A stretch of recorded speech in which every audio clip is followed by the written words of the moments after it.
காதலை பத்தி பேசும்போது இப்போ உள்ள ஆட்களுக்கு ஏதோ காமம் தான் முக்கியம் அப்படிங்கிற மாதிரி ஒரு வரி வருது. 2K கிட்ஸ்லாம் அப்படிதான் இருக்காங்களா? என்ன சொல்ல வரீங்க இந்த படத்துல? அப்படி அந்த ட்ரெய்லரில் வரல. காதல் வர்றதுக்கு முன்னாடி ஒரு ஹியூமனா காமம் தான் ஃபர்ஸ்ட் வரும்.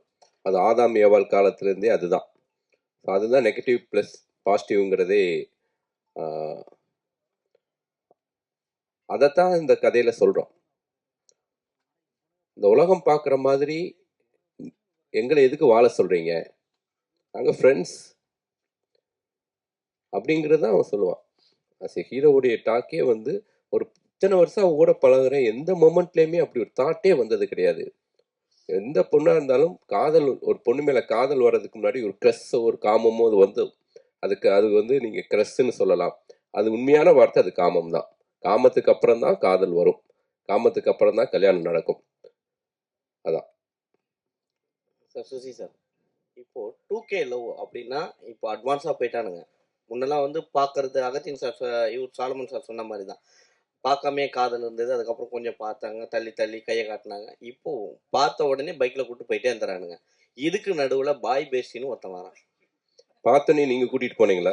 இப்போ 2K பார்த்தோன்னே நீங்க கூட்டிட்டு போனீங்களா? அப்படிலாம் யாராவது வர்றாங்களா? இப்போ அட்வான்ஸ் அப்படிலாம் 2K கிட்ஸ பத்தி நெகட்டிவா சொல்லாதீங்க, நான் ஒத்துக்க மாட்டேன். நான் நெகட்டிவா சொல்லல, அடுத்த செகண்டே பிக்கப் ஆயிடுது. அப்படிலாம் பிக்கப் ஆக வாய்ப்பே இல்ல சார். என்ன சார், பசங்களை பின்னாடி பாருங்க, அவனுங்க வந்து பசங்க குமுறது தெரியும் சார். பின்னாடி 90s நிறைய பேர் இருந்தாங்கன்னா எல்லாருக்கும் தெரியும். கல்யாணமே அட்லீஸ்ட் ஒரு நாளாவது தேவைப்படும் சார். அததான் சார், பார்த்த உடனே கூட்டிட்டு போறாங்கன்னு இல்ல. இதுக்கு நடுவுல பாய் பேசின்னு ஒருத்தன் வரான். அந்த மாதிரியான கான்செப்ட் 2Kல இருக்கும். இல்ல இல்ல இல்ல, அந்த மாதிரி 2Kல இல்ல. இன்னொரு இந்த பாய் பெஸ்டி நீங்க சொல்லக்கூடிய சின்ன சின்ன வார்த்தைகள்லாம் அந்த காலத்துல இருந்து இருக்குது. அதுக்கு நம்ம பேர் வைக்காம இருந்தோம். கள்ளக்காதல்னு இருந்துச்சு, ஓகேங்களா?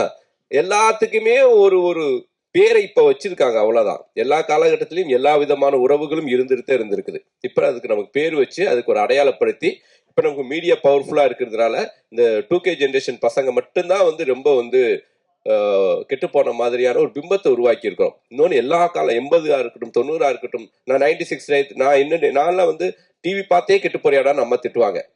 ஸோ டிவி பார்க்குறது அவ்வளோ பெரிய குற்றமா இருந்துச்சு. அது மாதிரி இப்போ வந்து மொபைல் பார்க்குறானுங்க, மொபைல் பார்த்து கெட்டு போறானுங்க, மொபைல் தவிர வேற எதையும் பார்க்க மாட்டேங்கிறானுங்க அப்படின்னு ஒரு குற்றச்சாட்டு இருக்குது. நான் என்னென்ன சொல்றேன்னா, எல்லா காலகட்டத்திலையும் பாசிட்டிவான பக்கங்கள் இருந்துட்டு தான் இருக்குது. பாசிட்டிவாகவும் வாழ்ந்துட்டு இருக்காங்க, மொத்த பேரும் நெகட்டிவா வாழ்ந்துட்டு இருக்காங்கன்னு நம்ம வந்து மொத்த பேரையும் ரவுண்ட் பண்ண வேண்டாம். பாசிட்டிவான விஷயங்கள் முடிஞ்ச வரைக்கும் நம்ம இந்த சமுதாயத்துக்கும் இந்த இளைஞர்களுக்கும் சொல்லுவோம் தான் இந்த 2K கிட்ஸ்ல இருக்கக்கூடிய பாசிட்டிவான மனிதர்களை பதிவு பண்ணியிருக்கேன். சார், நீங்க வந்து புதுமுகங்களை வந்து அறிமுகப்படுத்துறதுல ரொம்ப எக்ஸ்பர்ட்டா இருக்கீங்க. ஏன்னா வெண்ணிலா கபடிக்குள்ள அவங்க எல்லாம் வந்துட்டாங்க. ஆனா இன்னொரு பக்கம் பார்க்க போனா பெரிய ஹீரோக்களுடைய டேட் கிடைக்கலையா? ஒருவேளை அவங்க வந்து இந்த மாதிரியான இதெல்லாம் நடிக்க மாட்டேன் அப்படின்னு சொல்றாங்களா? அதனால தான் நீங்க புதுமுகங்களை தேடி இது பண்றீங்களா? இல்ல, நான் வந்து பாயமொழி கதை மட்டும் பாண்டி நாடு ஹிட்டுக்கு அப்புறம் விஷால் ரொம்ப வந்து என்கிட்ட வந்து ரெக்வஸ்ட் பண்ணி கேட்டதுக்காக நான் வந்து பாயமொழி கதை வந்து விஷாலுக்காக எழுதினேன், ஓகேங்களா? அதுக்கப்புறம் நான் பண்ணின இந்த 18 திரைப்படங்களும் ஹீரோவை மைண்ட்ல வைக்கவே மாட்டேன். ஃபர்ஸ்ட் கதை எழுதிட்டு தான் அப்புறம் ஹீரோ செலக்ட் பண்ணுவேன். ஸோ கதை எழுதி முடிச்சதுக்கு அப்புறம் இந்த படத்தை வந்து ஒரு கரெக்டான ஒரு யங்ஸ்டர்ஸ் பண்ணாதான் நல்லா இருக்கும். ஏன்னா இது வந்து ஒரு காலேஜ் முடிச்சுட்டு ஒரு அப்பதான் அந்த ஒரு 2K ப்ரீ வெட்டிங் ஏஜென்சி நடத்திட்டு இருக்கக்கூடிய ஒரு பசங்களோட லைஃப். அதனால ஹீரோ இந்த படத்துக்கு செட் ஆக மாட்டான், அப்படி பெரிய ஹீரோக்கள் யாரும் செட் ஆக மாட்டாங்க. ஸோ ஜெயவி ரொம்ப கரெக்டாக இருப்பான்னு தோணுச்சு, அதனால பண்ணேன். சார், இப்போ வந்து சோசியல் மீடியாவில் வந்து கொஸ்டின் கேட்குறவனு தனியாக முன்னாடி ஒதுக்கிட்டாரா சதீஷ்? சார் எனக்கு இல்லை சார், நான் இங்கே வரது சார். 2K கிட்ஸ் இப்போ வந்து சோசியல் மீடியா பார்த்தீங்கன்னா 2K கிட்ஸ், 80 கிட்ஸ், 90 கிட்ஸ், சரிங்களா? அவங்க ரெண்டு பேருக்குமே ஒரு ரெண்டு பேருக்குமே வந்து பெரிய பிரச்சனை போயிட்டு இருக்கு. நீங்க வந்து லவ் பண்றீங்களா, நாங்க லவ் பண்றோமா, யார் ஃபர்ஸ்ட் கல்யாணம் பண்றான்னு சொல்லிட்டு ஒரு விஷயம் போயிட்டு இருக்கு. இப்போ வந்து நீங்க 2K படம் எடுத்திருக்கீங்க. ஸோ 80 கிட்ஸ்க்குலாம் வந்து இது வந்து ஏத்துப்பாங்களா? 80s 90ஸ்ல ஏத்துக்குவாங்களான்னு கேட்குறீங்களா? நான் அந்த 80s 90ஸ்க்கு ஏத்துக்கிற மாதிரி நான் இந்த படத்துல கிளைமேக்ஸ் வச்சிருக்கேன். இந்த படமே 2K கிட்ஸுக்கு பத்தின லைஃப். ஆனா இந்த படம் யாருக்கான படம் அப்படின்னா 80s 90s ஓட பேரண்ட்ஸுக்கான திரைப்படம் இது. அதான் 2K பசங்களுடைய லைஃப், அவங்களுடைய லைஃபை பதிவு பண்ணியிருக்கேன். சார் வணக்கம். நான் ராதா பாண்டியன் சொல்றேன். வணக்கம்ண்ணே. சார் இப்போ நிறைய கிரைம் சப்ஜெக்ட், பேய் சப்ஜெக்ட், கொலை வெட்டு குத்துன்றப்ப இந்த கதையை எப்படி நீங்க செலக்ட் பண்ணி சார் டைரக்ட் பண்ண முயற்சி பண்றீங்க? இல்லைண்ணே, நான் உங்களுக்கு தெரியாது ஒன்றும் கிடையாது. நான் ஆக்ஷன் படம் பண்ணிட்டே இருந்தா கூட பேரெல்லாம் இந்த மாதிரியான சினிமாக்கள் பண்ணிட்டு, வெண்ணிலா கபடி குழு, அதனால் கதை, ஜீவா, ஒரு பிளசண்டான படங்கள் பண்ணிட்டே தான் இருப்பேன். ஸோ அப்படி பிளசண்டான கதைகள் தான் வந்து நமக்கே ஒரு பாசிட்டிவான எனர்ஜியை கொடுக்கும். அதனால இன்னமும் இது மாதிரி பாசிட்டிவான திரைப்படங்கள் பண்றதுக்கு நான் ரெடியா இருக்கேன். நிச்சயமா தொடர்ந்து பண்ணுவேனே. இந்த படத்துல வந்து இப்போதுள்ள பெண்கள் ஆண்கள் பழகிறத பத்தி முக்கியத்துவம் கொடுத்து எடுத்திருக்கீங்களா? ஆமாண்ணே. அது என்ன எப்படி முக்கியத்துவம் கொடுத்து எடுத்திருக்கேன். ஒரு கதையில சொல்லுங்க. அதான் இப்ப இருக்கக்கூடிய ஒரு பையனும் பொண்ணும் எவ்வளவு அழகான நட்போட வாழ்றாங்கன்னு சொல்லியிருக்கேனே. ஓகே, தேங்க்யூண்ணே.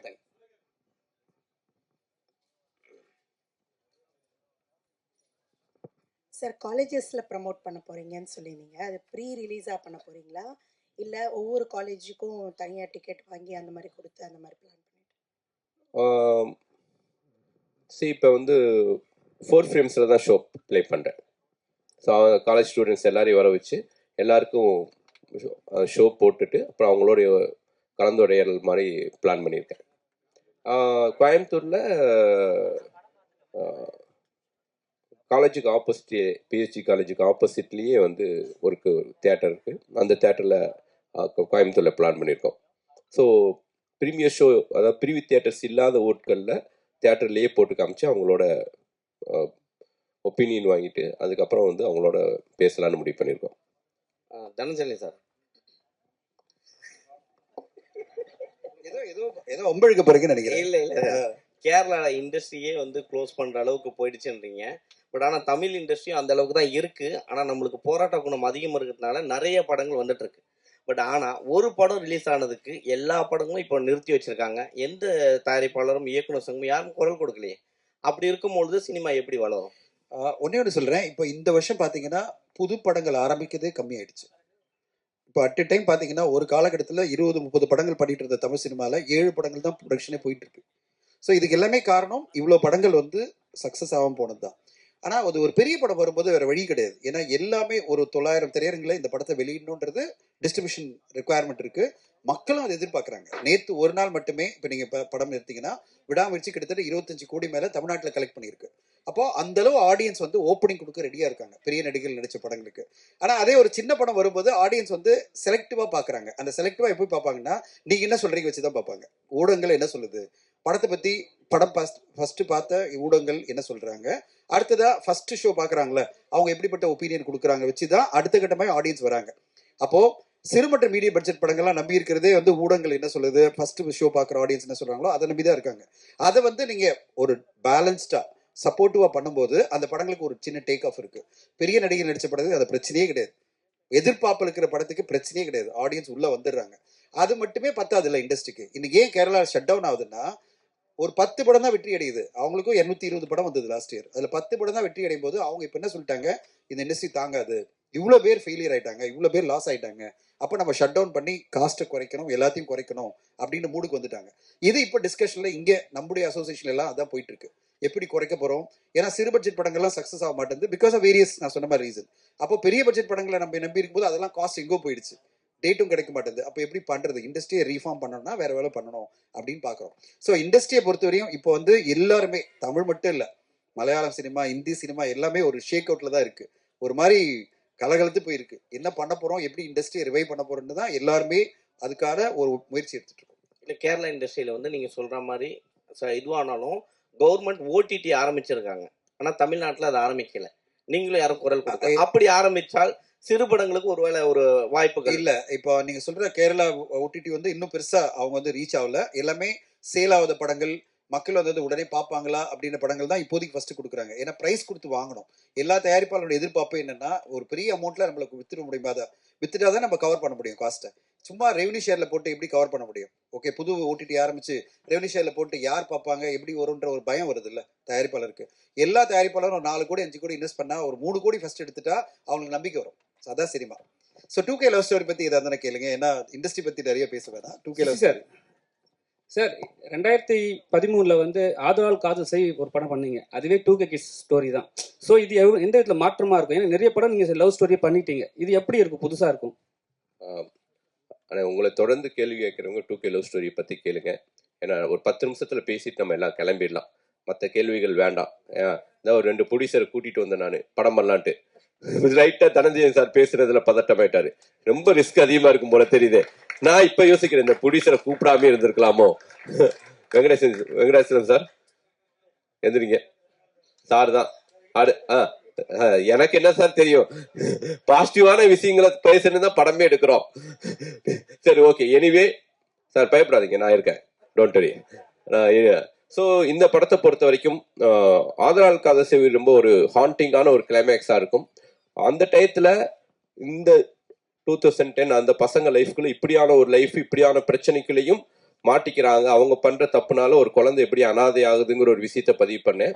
பட் இந்த படத்தை பொறுத்த வரைக்கும் இந்த பசங்களுடைய லைஃப் ஸ்டைலுக்குள்ள ஒரு எவ்வளோ பாசிட்டிவா, எவ்வளோ பிளசண்டா இவங்க இருக்கிறாங்க, எவ்வளோ எந்த மாதிரியான பிரச்சனைகள் வந்தாலும் எவ்வளோ வந்து தெளிவா முடிவு எடுக்கிறாங்க அப்படிங்கிறத தான் சொன்னேன். இந்த படம் வந்து ஒரு ஒரு லவ் ஸ்டோரியாக இருந்தாலும் இந்த படத்துடைய கிளைமேக்ஸ் இந்த படத்தை வந்து ஒரு யூனிக்கான படமா மாற்றும். அதுதான் இந்த படத்துடைய பலம்னு நான் பிலீவ் பண்றேன். அந்த கிளைமேக்ஸை நம்பி தான் எடுத்தேன். கண்டிப்பா படம் பார்த்து எல்லாருமே அந்த கிளைமேக்ஸை பர்டிகுலரா பேசுனது ரொம்ப மகிழ்ச்சி அளிக்குது.